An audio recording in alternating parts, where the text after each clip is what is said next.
महामहिम राज्यपाल के अभिभाषण पर आपने मुझे बोलने का मौका दिया, इसके लिए धन्यवाद। हमारे देश के यशस्वी प्रधानमंत्री आदरणीय श्री नरेंद्र मोदी जी के कुशल नेतृत्व में विगत वर्षों में हमारे देश की अद्भुत प्रगति अर्जित की है। मजबूत हाथों में कमान होने से भारत ने अपना वर्तमान बहुत बेहतर किया और भविष्य की नई चुनौतियों के लिए स्वयं को तैयार किया है।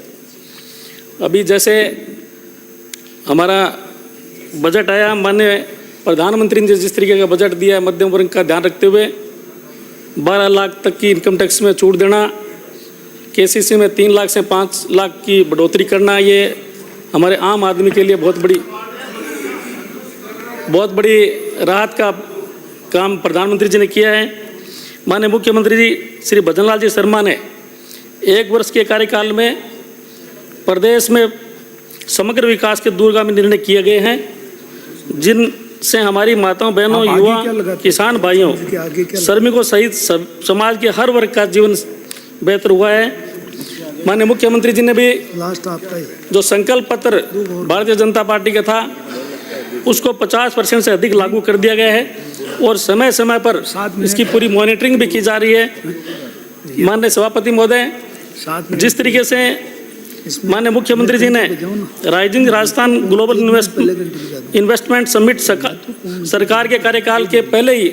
साल में समिट का आयोजन कर 35 लाख करोड़ रुपए के निवेश की मजबूत बुनियादी रखी गई है। प्रधानमंत्री श्री नरेंद्र मोदी जी का प्रेरणादायी सानिध्य भी हमें मिला है। समिट में 32 देशों ने हिस्सा लिया, जिसमें 16 देशों ने पार्टनर कंट्री के रूप में सहभागिता निभाई। राजस्थान एक जिला एक उत्पाद नीति 2024, micro small and medium enterprises MSME नीति 2024 लागू की गई है, जिससे रोजगार के सुअवसर मिलेंगे, उद्योग को बढ़ावा मिलेगा। निवेश प्रस्तावों को शीघ्र लागू करने के लिए माननीय मुख्यमंत्री जी ने इस पर उच्च स्तरीय समीक्षा की जा रही है, जिससे कि जो प्रथम वर्ष में राइजिंग राजस्थान जैसे इन्वेस्ट करके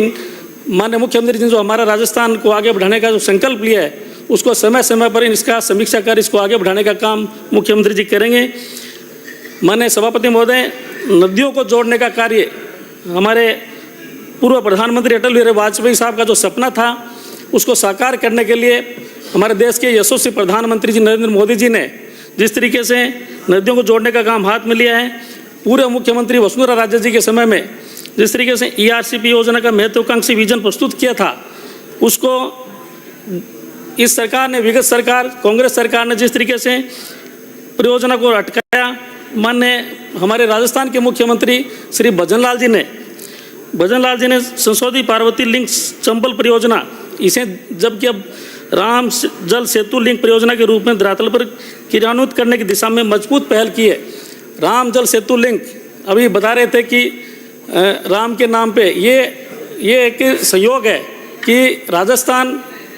का नाम रा लिया गया हो और मध्य प्रदेश का नाम मैं, ये एक संयोग से राम का नाम पड़ा गया है, तो बहुत ही हमारे लिए बहुत ही अच्छी बात है। मैं इसके लिए माननीय हमारे मुख्यमंत्री जी को धन्यवाद देना चाहूँगा कि ऐसी बड़ी परियोजना लाकर हमारे राजस्थान के 17 जिलों को इसमें बेनिफिट मिलेगा और करीब 4 लाख हेक्टर सिंचित क्षेत्र और 3 करोड़ से अधिक लोगों को पेयजल की सुविधा मिलेगी। आईजीएनपी नहर की मैं बात करूं, आईजीएनपी नहर में भी हमारे माननीय मुख्यमंत्री जी ने 2,816 करोड़ रुपए का बजट देकर 14,517 हेक्टेयर क्षेत्र में अतिरिक्त सिंचित सुविधा उपलब्ध कराई है। इसके तहत मेरे खाजोड़ा विधानसभा क्षेत्र में भी अनूपगढ़ ब्रांच और कमर्शियल लिफ्ट के तहत करीब 100 करोड़ रुपए अनूपगढ़ ब्रांच के खालों का सुदृढ़ करने का काम करने का उन्होंने बजट दिया है और कमर्शियल लिफ्ट के तहत उन्होंने 185 करोड़ रुपए देकर हमारे जितने भी खाड़े जो जर्जर हालत में हैं उनको सुदृढ़ करने का काम माननीय मुख्यमंत्री जी ने इतना बजट देकर हमें किया है। पेयजल की हम बात करें, जल जीवन मिशन के तहत पूर्ववर्ती सरकार ने जिस तरीके से हर घर जल नल से पहुंचाने का जो बड़ा उनको अवसर मिला था, लेकिन दुर्भाग्य से उन्होंने इसे प्रारंभ करने में कीमती समय जाया किया और जब कार्य प्रारंभ किया तो इसमें कई घोटाले हुए, पूरे देश में हमारी बदनामी हुई। माने मुख्यमंत्री जी ने अभी हमारी सरकार ने 6,991 करोड़ रुपए खर्च कर 11,17,000 परिवारों को नल से जल उपलब्ध कराने का जो काम किया है, बड़ा ऐतिहासिक काम है। मैं माने इस अवसर पर माननीय मुख्यमंत्री जी को धन्यवाद देना चाहूँगा। अमृत जल 2.20 योजना के अंतर्गत प्रदेश के 183 शहरों की पेयजल व्यवस्था में सुधार के लिए 5,123 करोड़ रुपए के कार्य की स्वीकृतियां जारी की गई है, जिसके तहत मेरे खाजोड़ा विधानसभा क्षेत्र में भी माननीय मुख्यमंत्री जी ने 25 करोड़ रुपए देकर खाजोड़ा की जो पेयजल व्यवस्था थी उसको सुधारने का जो काम किया है, इसके लिए भी मैं माननीय मुख्यमंत्री जी का आभार प्रकट करना चाहूँगा।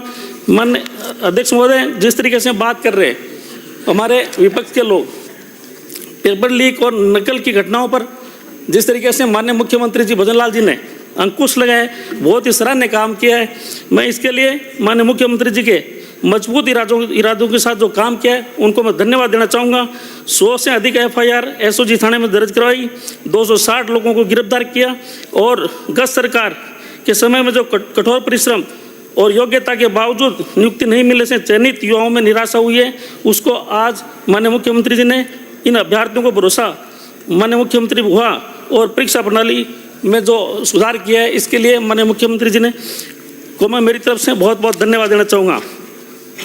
सभापति महोदय, हमारी सरकार के में सख्त निर्णयों के से भारतीय संस्थाओं और गरिमा विश्वसनीयता फिर से स्थापित हुई है। वर्तमान सरकार के समय में पेपर लीक के कारण से एक भी भर्ती परीक्षा स्थगित नहीं हुई, युवाओं में विश्वास जगा है। एक वर्ष के में ही 59,236 पदों पर नियुक्तियाँ दी जा चुकी है, जो बहुत ही अच्छा कार्य हुआ है। इसके अतिरिक्त 1,72,990 पदों पर भर्ती प्रक्रियाधीन है और चतुर्थ श्रेणी के कर्मचारियों की भर्ती की राह भी माननीय मुख्यमंत्री ने जो खोली है, इसके लिए इसमें हमारे अनुसूचित जाति भाइयों का भी बहुत बड़ा इसमें फायदा होगा। चतुर्थ श्रेणी कर्मचारियों की जो भर्ती का राह खुली है, मैं इस मौके पर हमारे जो उधर से साथी आ रहे हैं उनको कहना चाहूँगा कि जितने भी भर्तियां हो रही हैं उसमें अनुसूचित जाति का भी कोटा है। इससे किसी भी प्रकार का अनुसूचित जाति को भी किसी प्रकार का कोई नुकसान नहीं होगा, उनको भी इससे बेनिफिट मिलने वाला है। करीब 17% कोटा अनुसूचित जाति का होता है, उनको भी इसका फायदा मिलेगा। नई कॉलेजेस जिसमें 850 MBBS की सीट है उसमें भी अनुसूचित जाति का कोटा होता है और सुपर स्पेशलिटी और जो हमारी PG की सीटें बढ़ी हैं उनमें भी उनको फ़ायदा मिलेगा। और मैं इस मौके पर मुख्यमंत्री जी का धन्यवाद देना चाहूँगा कि मेरे क्षेत्र में सोलर प्लांट का स्थापना हो रही है, उसमें अनुसूचित जाति के लोगों को उसमें ज़मीन कन्वर्जन कराने में बहुत सारी दिक्कत आ रही थी, लेकिन माननीय मुख्यमंत्री महोदय ने पिछले बजट में अनुसूचित जाति लोगों के लिए उस नियम में कन्वर्जन करने में सरलीकरण का जो काम किया वो बहुत ही सराहनीय काम है। आज हमारे अनुसूचित भाइयों को भी इस सोलर प्लांट में काम करने का मौका मिलेगा, उनको भी इसमें बहुत अच्छा बेनिफिट होगा। मैं इस मौके पर यह भी कहना चाहूँगा कि चिकित्सा व्यवस्था को गांव ढाणी तक स्वास्थ्य सुदृढ़ बनाना हमारी सरकार की सर्वोच्च प्राथमिकता है। माननीय मुख्यमंत्री आयुष्मान आरोग्य योजना संचालित की जा रही है। आयुष्मान भारत प्रधानमंत्री जन आरोग्य योजना के अंतर्गत राज्य में 70 वर्ष